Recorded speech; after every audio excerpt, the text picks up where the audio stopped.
What's the meaning of cave?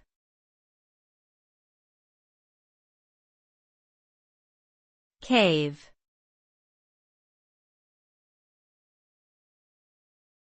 Cave.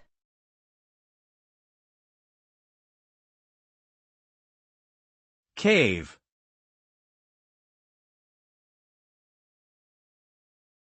Cave.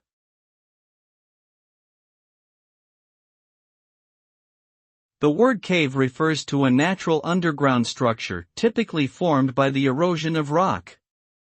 It is often characterized by a large open space or chamber and may contain stalactites, stalagmites or other formations due to the dripping of water over time. Caves have been used for shelter, storage and religious purposes throughout human history.